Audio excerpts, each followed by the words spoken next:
지금 이 예배 방송 실황을 지구 반대편의 아르헨티나에서도 본다고 합니다. 그래서 다 주무실지 모르겠는데 딱 12시간 차이예요. 그러니까 지금 밤 11시 40분이거든요. 아마 둘째인 주찬이가 이걸 보고 있을 텐데 안녕, 반가워. 어쨌든 저와 여러분이 오늘 말씀을 통해서 은혜 받기를 바라는데요. 제가 없을 때 우리 권성교사님을 통해서 두 분의 설교가 정말 경험하지 못했던 특식이었다면 이제 다시 집밥으로 돌아온 거죠. 예.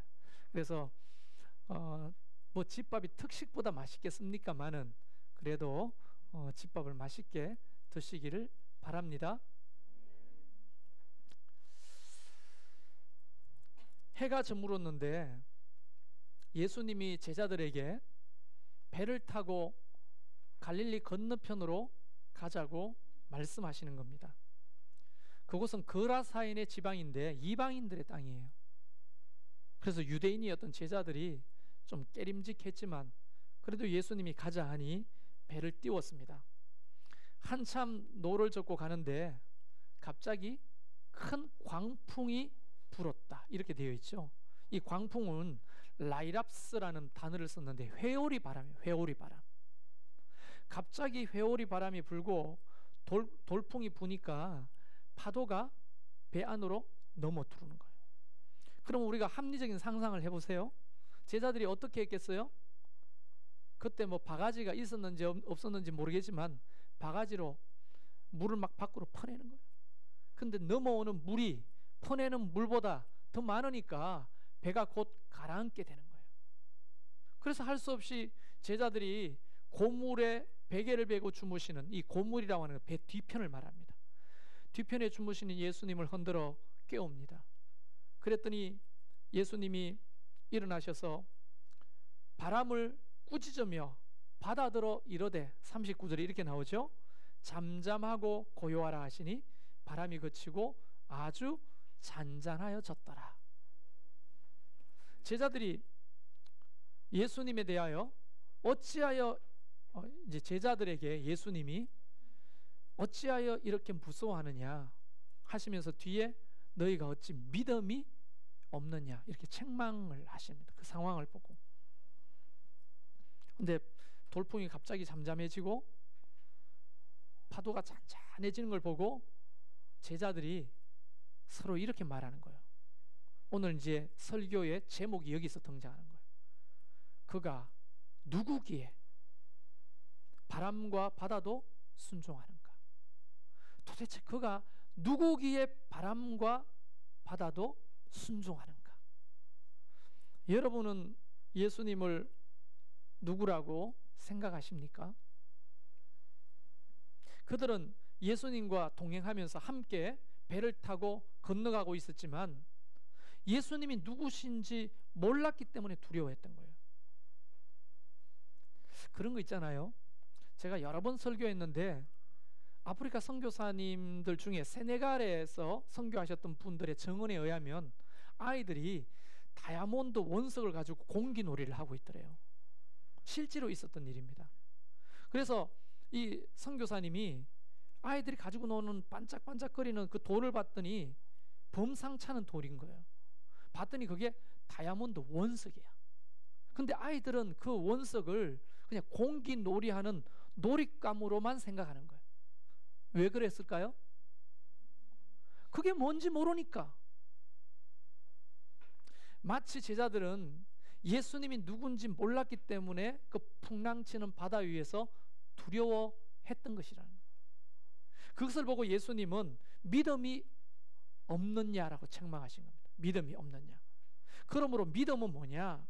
우리 권성교사님을 통해서 배웠겠지만 믿음은 바라보는 것이고 하나님의 시상으로 해석하고 바라보는 것이고 그 말씀도 맞지만 믿음은 예수님이 누구신지 알고 고백하는 것이라는 거예요. 그것이 믿음의 첫 출발이라는 거예요. 우리도 인생을 어떤 의미에서는 바다를 항해하는 것 같잖아요. 근데 그 항해는 혼자 하는 게 아니라 여러분이 교회 다니고 예수님을 믿는다고 하는 것은 그 인생의 항해 안에 주님도 이 배에 함께 타고 계시는 거잖아요. 동행하시는 거잖아요. 그런데도 불구하고 우리는 굉장히 이 제자들처럼 풍랑을 만날 때마다 두려워하는 거죠.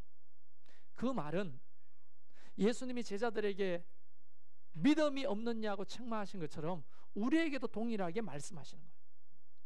아니, 나랑 같이 있는데, 나와 동행하는데 왜 두려워하느냐? 내가 누군지 모르니? 이렇게 말씀하시는 거잖아요. 우리 삶의 현장에서는 자주 여러 가지 풍랑을 만납니다. 아니면 지금도 그 풍랑 속에 있는 사람들이 있겠죠? 풍랑의 종류는 다 달라도 사람들이 다 풍랑을 만날 수밖에 없는 거예요. 인생은. 요만한 아이들이 무슨 풍랑이 있겠어요? 그런데 그 아이도 반드시 자기 나름의 풍랑을 만나고 사는 거예요. 그리고 삶의 이제 여정을 거의 다 살고 노년이 돼서 이제 겪을 거 다 겪은 분도 이제 풍랑이 없겠지 하지만 인생은 그분들에게도 피하지 않고 풍랑은 찾아오는 거예요. 풍랑은 잘생기고 못생기고를 따지지 않고, 배우고 못 배우고를 따지지 않고, 가지고 못 가지고를 따지지 않고, 언제나 풍랑이 찾아올 때 우리는 어떻게 반응하느냐가 우리의 믿음의 수준인 거죠. 왜냐하면 그 풍랑은 반드시 나만 겪는 것이 아니라 주님과 함께 경험하게 돼 있어요. 예수 믿는 사람들은. 자, 지금 풍랑을 만났다면 여러분과 함께 그 풍랑을 경험하고 계시는 주님임을 바라보시기를 바랍니다. 자, 예를 들어서 병든 자들에겐 질병이 풍랑이겠죠.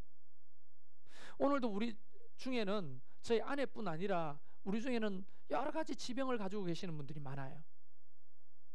근데 그 풍랑을 만났을 때 우리는 사실상 우리가 최고로 생각하는 서울대 병원 의사, 아산병원, 삼성병원, 이런 대형 병원의 의사들의 말에는 우리의 생명을 쉽게 맡깁니다.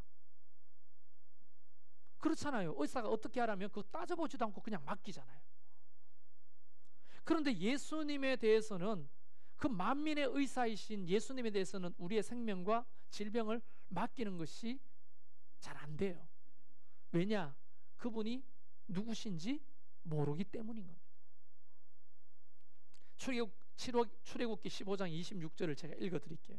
가라사대 너희가 너희 하나님 나 여호와의 말을 청종하고 나의 보기에 의를 행하며 내 계명에 귀를 기울이며 내 모든 규례를 지키면 내가 애굽 사람에게 내린 모든 질병을 하나도 너희에게 내리지 아니하리니 하시며 뒤에 하시는 말씀이 굉장히 중요해요. 나는 너희를 치료하는 여호와니라. 나는 너희를 치료하는 여호와니라. 하나님께 맡길 수 있겠어요? 여러분의 질병을? 말라기 4장 2절에 내 이름을 경외하는 너희에게 의로운 해가 떠올라서 치료하는 광선을 발하리니 너희가 나가서 외양간에 나온 송아지같이 뛰리라. 여러분 왜 아멘을 안 하십니까? 누구신지 몰라요? 그분이 치료의 광선을 발하시는 분이시라고 우리에게 말씀하시잖아요. 하나님이 못 고칠 병이 어디 있습니까? 이거는 돼도 이것만은 안 될 거라고 하는 거 하나님은 그것도 고치십니다. 왜냐하면 우리 몸에 설계도를 가지고 계신 유일하신 분이 창조주 하나님이시기 때문에.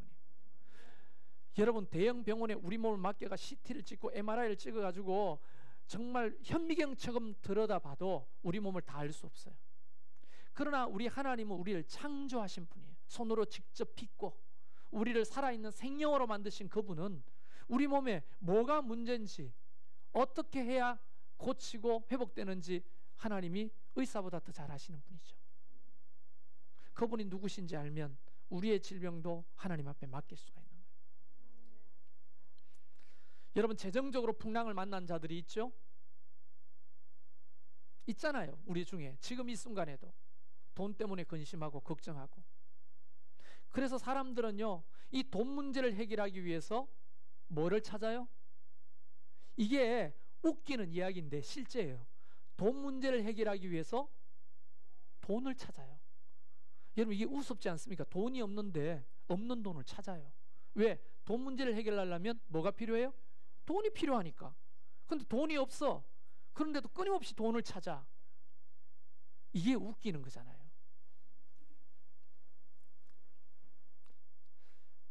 그런데 하나님은 학개서 2장 8절에서 자기를 어떻게 계시하고 계시냐면, 은도 내 것이요 금도 내 것이니라, 만군의 여호와의 말이니라. 세상의 모든 재물이 다 하나님의 것이라고 말씀하시는 거예요. 그 우리가 아버지라고 부르는 그 하나님은 부유하셔요. 가난하지 않습니다. 신명기 8장 17절 18절에 모세가 죽을 날을 앞두고 세 편의 설교를 하는데, 그 첫 번째 설교에 이 이야기를 합니다. 또 두렵건대 네가 마음에 이르기를 내 능력과 내 손의 힘으로 내가 이 재물을 얻을까 할까 하노라. 너희 하나님 여호와를 기억하라. 그가 너에게 재물 얻을 능력을 주셨습니다. 여러분, 재물 얻을 능력이 내가 똑똑해가지고 내가 수고하고 노력해가지고 된다고 되는 게 아니라는 거예요. 이게. 하나님이 재물 얻을 만한 능력을 우리에게 주시는 분이에요. 할렐루야. 그런데 누구를 찾아다니고 뭘 찾아다니는 거예요? 우리가 믿는 그 예수 그리스도를 알지 못하기 때문이라는 거예요. 우리가 자녀 문제를 또 가지고, 또 자기 인생의 문제를 가지고 관계의 문제 속에 많은 풍랑을 또 만납니다.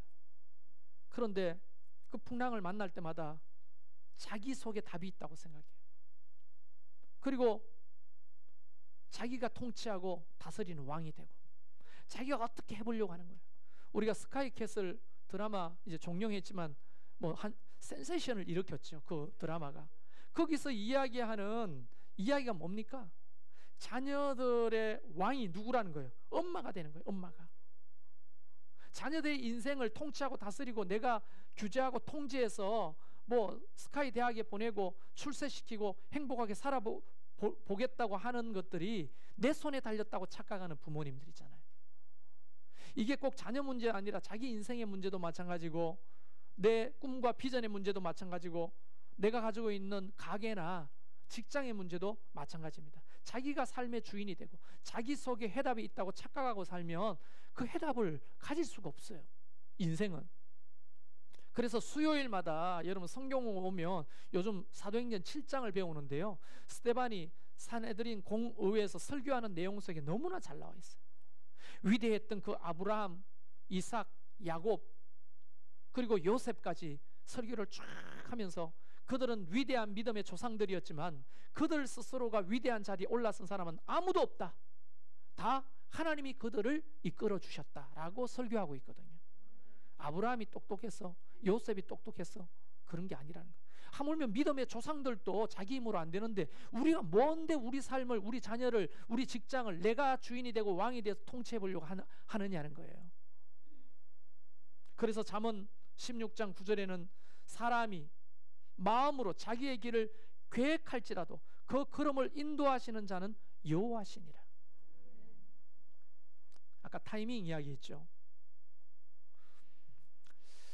아르헨티나 가면 꼭 봐야 될 곳이 여러 군데 있지만 꼭 두 개예요. 하나는 이구아수 폭포를 봐야 돼요. 세계 3대 폭포 중에 하나. 그리고 또 하나는 엘 칼라파테라고 하는 지역의 빙하를 봐야 돼요. 빙하. 그래서 많은 사람들이 그곳에 갑니다. 그래서 제가 전화를 했어요. 떠나기 전에, 선교사님 우리도 언제 또 가보겠습니까?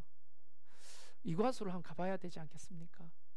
그랬더니 그러면 오는 날 오전에 도착하니까 바로 그날 비행기 타고 가자는 거예요. 거기는 너무 멀어가지고 차로 이동할 수가 없어요. 비행기로 가야 돼요. 국내선. 그 제가 아니요, 안 됩니다. 우리 팀들이 25시간을 비행기 타고 갔기 때문에 또 비행기 타는 건 아닙니다. 다음날 갑시다. 그러면 일정이 빡빡한데요. 일정이 빡빡해도 다음날 갑시다. 내가 우겼어요. 그래서 다음날 우겨가지고 와가지고는 숙소에 갔다가 하루 지내고 또 새벽같이 일어나가지고 국내선을 타고 그 이과수를 가는데요, 가서 놀라운 소식을 전해 듣게 되는 거예요. 만약에 선교사님이 잘못했다는 게 아니고 선교사님이 가자 했을 때 갔으면 우리는 그 먼 곳에 가가지고 그 폭포를 못 볼 뻔했어요. 데모가 일어나가지고 폭포 그 국립공원이 문을 닫은 거예요. 바로 전날에. 그래서 우리 가는 날 사람들이 어마어마하게 많이 온 거예요. 그리고 하루만 보고 이제 돌아오는데 택시 기사에게 또 놀라운 일을 들었어요. 내일 또 데모를 한다는 거예요. 내가 그걸 어떻게 알았겠어요? 여러분, 저는 그래서 이걸 고백합니다. 우리가 아르헨티나 놀러 간 것은 아니지만 그래도 우리가 그 하나님 만드신 자연 환경을 보려고 할 때도 그렇게 기가 막힌 타이밍으로 우리를 인도하시는구나. 우리가 계획해도 하나님이 이끌지 않으면 안 된다는 거예요. 엘 칼라파테를 갔더니 거기 사시는 집사님이 그러더라고. 어제까지만 해도 너무 바람이 불고 비가 와가지고 관광 못할 뻔했다고. 우리가 가려고 하는 쨍쨍하게 얼마나 날씨가 좋은데. 그리고 왔는데 문자가 왔어요. 다시 바람이 불고 비가 와가지고 여행객들이 힘든다는 거예요. 딱 우리가 여행했던 그날. 물론 이것은 착각일 수 있어요. 그러나 우리는 고백하는 거죠. 하나님은 우리의 삶을 그렇게 인도하신다고. 여러분이 여러분의 인생을 막 착착착착 똑똑하게 아무리 계획해도요, 그 흐름을 인도하시는 분은 하나님이심을 우리가 모르면 내가 내 삶의 주인이 되는 거예요. 잠언 16장 3절에도 너희 행사를 여호와께 맡기라. 그리하면 내 경영하는 것이 이루리라. 여러분이 사장님이십니까 혹시? 그래서 뭐 어떻게 잘 돼요? 여러분의 인생의 주인이 여러분이십니까? 그래서 좀 잘 되십니까? 노인대학을 제가 부산에서 섬겼는데요, 7, 80 먹은 노인들이요 7, 80명씩 와. 그래서 물었어요. 제가 그걸 섬기면서 할아버지 할머니 안녕하세요 이러면 아이고 안녕요, 아이고 전도사님 아이고 안녕, 막 이렇게 인사를 해요. 고맙습니다 환영해 주셔서. 어떻게 일주일간 잘 지냈어요 하면 전부 다 인상을. 왜요? 인상이 왜 그래요?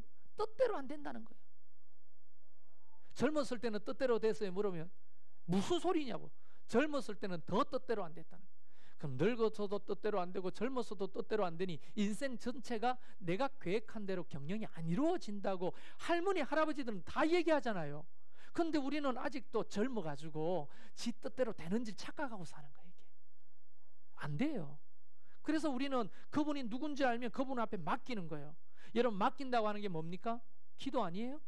하나님 앞에 내 경영을 맡기는 거예요. 우리의 자녀를 맡기는 거잖아요. 내 꿈과 비전을 맡기는 거잖아요. 그런데요, 아무리 기도하자고 해도 기도를 안 해요. 왜 기도 안 할까요? 그분이 누구신지 모르기 때문이라고 하는 답밖에 없는 거예요.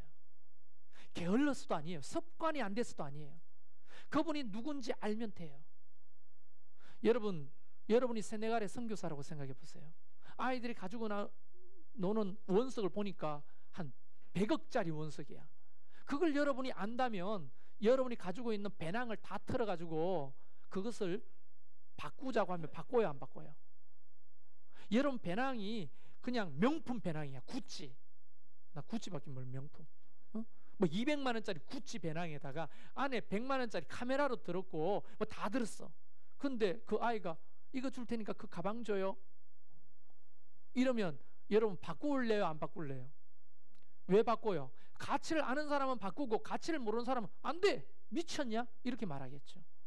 기도는요, 그 아이들이 가지고 노는 다이아몬드 원석하고 비교할 수 없는 가치가 있는 거예요. 그것은 내 삶을 하나님 앞에 다 위탁하는 것입니다. 그런데 기도 안 하잖아요. 왜 안 해요? 그분이 누구신지 모르기 때문인 거예요. 다른 이유가 없어요. 뭐 새벽 기도합시다, 좀 기도합시다, 중보합시다. 네 해놓고 안 해. 실제로는 그분이 누구신지 모르기 때문이에요. 우리가 예수 그리스도를 믿는 것, 그것은 누구신지 알 때 그제서야 신앙을 시작하는 거예요. 여러분이 몇 년 됐습니까? 예수 믿은 지 이렇게 물었을 때 10년 됐습니다, 20년 됐습니다, 우리는 3대째 믿습니다. 그거 바른 답이 아니에요. 여러분이 얼마나 예수를 믿었어요 하면 내가 예수님을 누구신지 알고부터 이제 연조가 시작되는 거예요. 그러면 어쩌면 우리 중에 아직 신앙을 시작하지 않은 사람도 있는 거죠. 아버지가 장로고 엄마가 권사고 모태신앙자로 그곳에 자라도 신앙을 아직 시작하지 않고 몸뚱아리만 여기 와 앉아 있는 사람이 있을 수 있다는 거예요. 이 목사는 뭐 하는 사람입니까? 그 사람에게 예수님이 누군지를 말씀을 통해 가르치는 사람. 그래서 3월 두 번째 주부터 생명의 삶 성경부를 시작합니다. 여러분 오래전에 했던 사람은 다시 재수강하십시오. 지금 8기니까 1기, 2기, 3기 한 사람은 다시 들어야 돼요. 다른 가정교회는요 전부 다 두세 번씩 다 듣는 게 문화더라고요. 우리 교회만 그냥 한 번 들으면 끝, 이런 문화가 된 것 같아요. 끊임없이 계속 들어야 돼. 말씀은 내가 그분이 누구신지 알아가는 게 중요합니다. 마태복음 16장에 보면 예수님께서 가이세라 빌립보 지방으로 가십니다. 그리고 헐몬산 중턱으로 올라가십니다. 그리고 제자들한테 묻는 거예요. 이렇게 말합니다. 사람들이 인자를 누구라 하느냐? 묻는 거예요. 세상 사람들은 나를 누구라고 하느냐? 그랬더니 제자들이 저 저작거리의 사람들이요 예수님을 세례 요한이라고 하던데요. 왜냐하면 세례 요한은 죽었거든요. 근데 세례 요한이 살아왔다고들 이야기하는 거예요. 그리고 또 이어 말합니다. 엘리야라고도 말합니다. 어떤 사람은 예레미야라고도 말합니다. 어떤 사람은 다른 선지자 중에 한 사람이라고 말합니다. 여러분 잘 들어보세요. 풍랑이는 바다에서 제자들이 예수님을 흔들어 깨우잖아요. 그때 예수님을 부르는 호칭이 제자들의 영적 수준이었어요. 뭐라고 부르면서 깨웁니까? 성경을 보면 뭐라고 되어 있어요? 38절에 선생님이요 이렇게 부르죠. 선생님이요. 제가 서윤수 성도님을 부를 때 내가 뭐라고 불러요? 서선생님 이렇게 부르거든요. 그래서 항상 서선생님 식사하셨어요? 잘 계셨어요? 이렇게 부른다고요. 선생님이라고 부르는 그 선생님이 헬라어 말로 뭐냐면 디다스칼로스라는 거예요. 그 일반 선생님이라는 거예요. 여러분 그들이 세상 사람들이 예수님을 부르는 세례 요한이다, 엘리야다, 예레미야다, 선지자다 하는 거나 풍랑이는 바다에서 예수님을 깨울 때 예수님이라고 부르면서 선생님이라고 부르면서 깨우는 것이나 수준이 뭐가 더 나아요? 뭐가 더 나은 것 같아요? 똑같은 거예요. 똑같은 거. 내가 예수님을 어떻게 부르냐면 예수 양반, 예수 선생 일어나 보시오. 지금 풍랑이 치는데 좀 일어나 보시오. 이렇게 깨우는 거예요. 그러니까 제자들이 예수님을 어떻게 이해하고 있는지가 이 호칭 속에 드러나는 거예요. 예수님이 다시 묻습니다. 그러면 너희는 나를 누구라고 하느냐? 시몬 베드로가 대답하여 가라되 주는 그리스도시요 살아계신 하나님의 아들이십니다.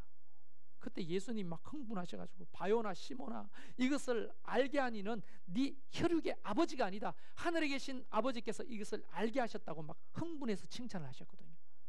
그의 고백을 다른 말로 말하면 예수님은 누구시라고요? 통치하시는 왕이라는 겁니다. 예수님은 누구시라고요? 나를 구원하신 메시아라는 거예요.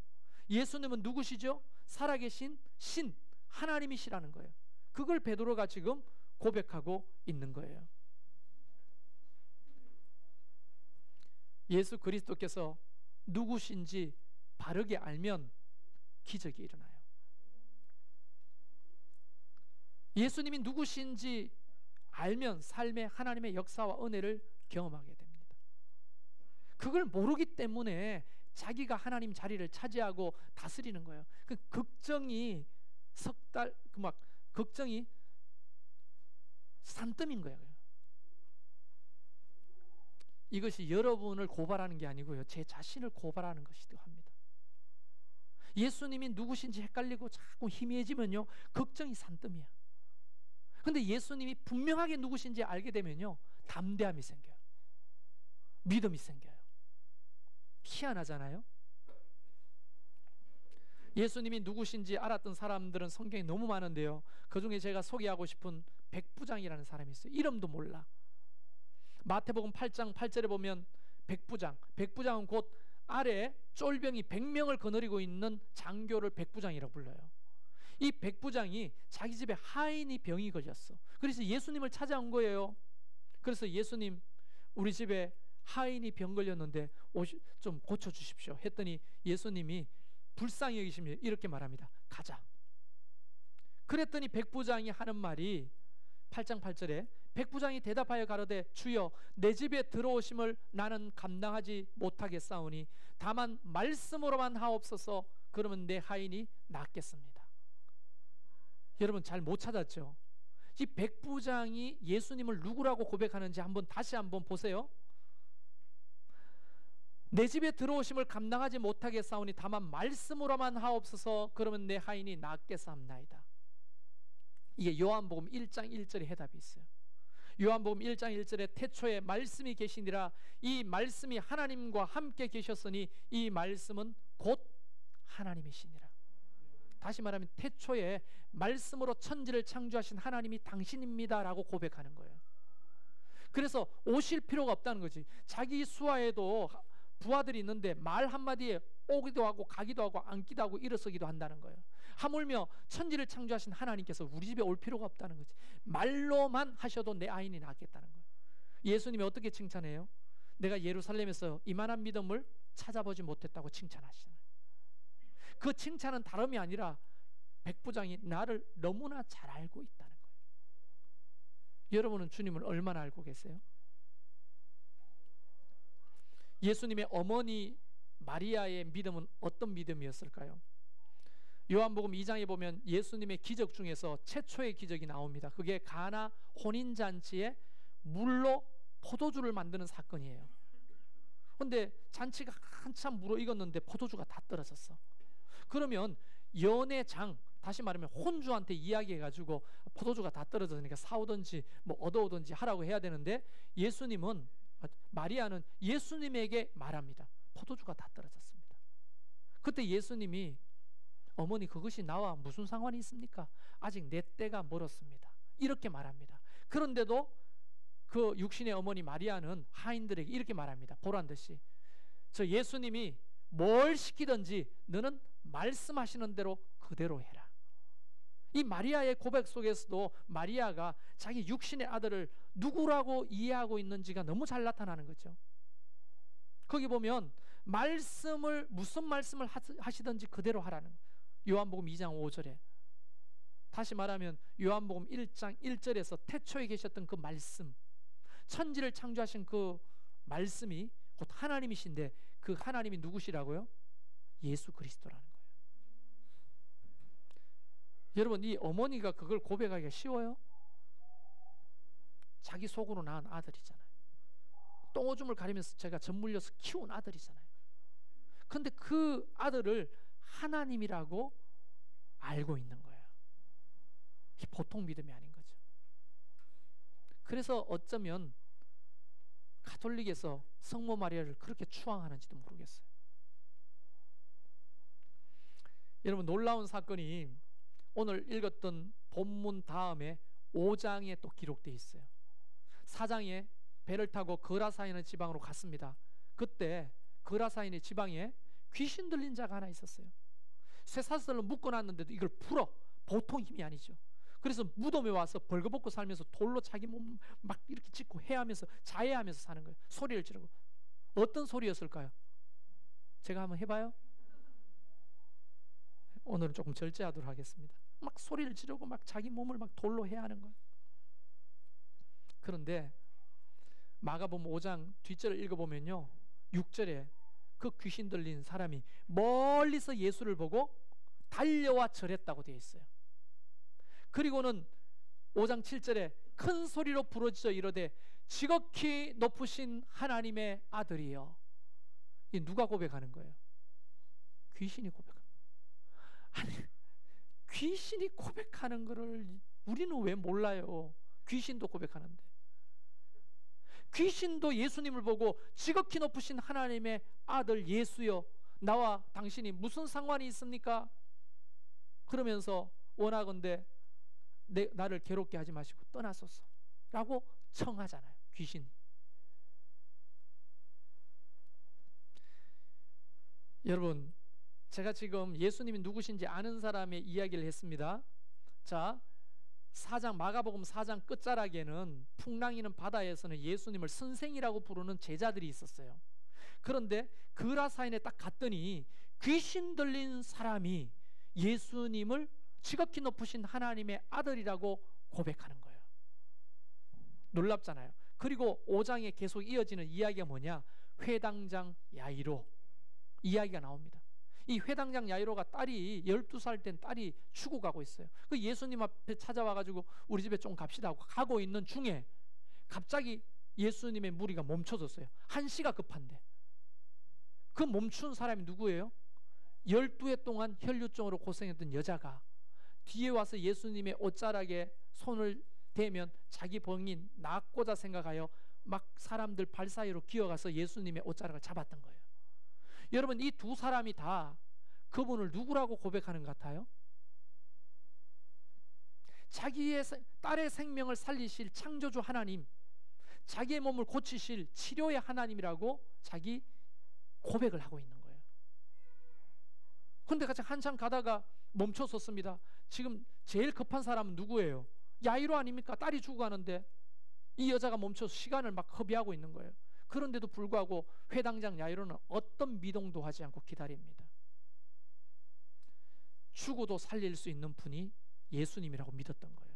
그런데 하인이 와가지고 이럽니다. 선생을 너무 괴롭게 하지 말고 끝났다고 했죠. 숨을 하고 죽었다는 거예요, 딸이. 근데 예수님이 그 회당장에 이렇게 말해요. 두려워하지 마라. 그리고 그 아이를 살리시잖아요. 근데 회당장 야이로나 그 뒤에 이어지는 12의 혈류증 가진 이 여자의 고백은 뭐냐 하면 그 풍랑이는 바다에서 예수님을 선생으로 고백했던 자와 반대로 예수님을 누구라고 잘 아는 사람들의 이야기가 계속 이어지는 거예요.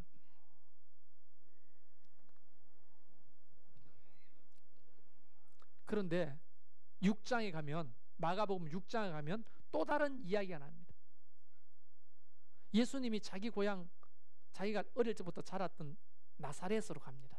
그래서 회당에서 복음을 전하는데 갑자기 사람들이 뭐라고 말하는 줄 아세요? 3절을 보면 잘 들어보세요. 이 사람이 마리아의 아들 목수 아니야? 야고보와 요셉과 유다와 시몬의 형이잖아. 그 누이들이 우리와 함께 있지 아니하냐? 하면서 예수님을 배척하는 거예요.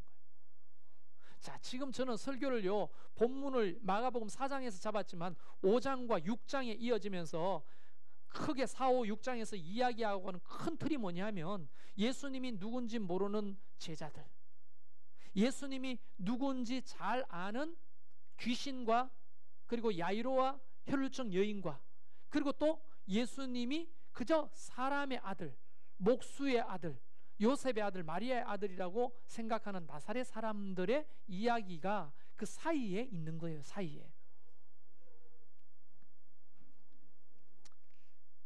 여러분 뭘 느낍니까? 우리가 어디를 살아가고 있어요? 이 세상을. 예수님을 선생이라 말하는 자, 예수를 엘리야나 세례 요한이라고 말하는 자, 예수님을 목수의 아들이라고 생각하는 사람들 사이에 있잖아요. 어떻게 살라고 하는 겁니까? 야이로처럼. 그리고 12해 동안 혈루증을 앓았던 그 여인처럼 예수님을 바르게 인식하고 알라는 메시지 아니에요? 우리를 치료하는 여호와, 은과 금의 주인이신 예수 그리스도, 삶을 경영하고 이끄시는 경영자 하나님, 말씀으로 세상 창조하신 창조주, 내 삶의 주인이신 그 예수 그리스도, 그분을 내가 인식하고 고백하고 사는 것, 그분을 알고 사는 것이 신앙생활이라는 거예요. 그게 믿음생활이라는 거예요. 교회만 뻔질라 계속 오는데 이 믿음이 없어. 그러면요, 제자리 뛰기 하는 거예요. 제자리 뛰기.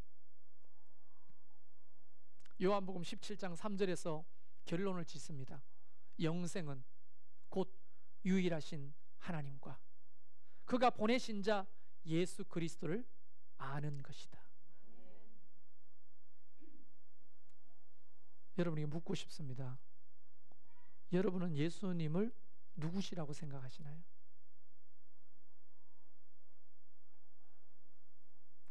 나는 그 하나님이, 그 예수 그리스도가 우리 삶의 모든 주권을 가지신 주인이라고 고백하고 싶습니다. 매일매일 높임을 드려도 우리의 경배가 부족한 분이에요. 그 하나님을 믿고 의지하고 살아가는 사람과 그렇지 않는 사람과는 차이가 날 수밖에 없어요. 이 땅에서도 차이가 나겠지만 우리는 영생을 얻느냐 못 얻느냐가 차이가 나는 거예요. 풍랑을 만났습니까? 제자들처럼 여러분에게 물으십시오. 그가 누구기에 바람과 바다가 순종하는가? 그 주님을 우리가 바르게 고백하고 믿기를 고백합니다. 우리 이 시간 같이 좀 찬양으로 나가면 좋겠어요.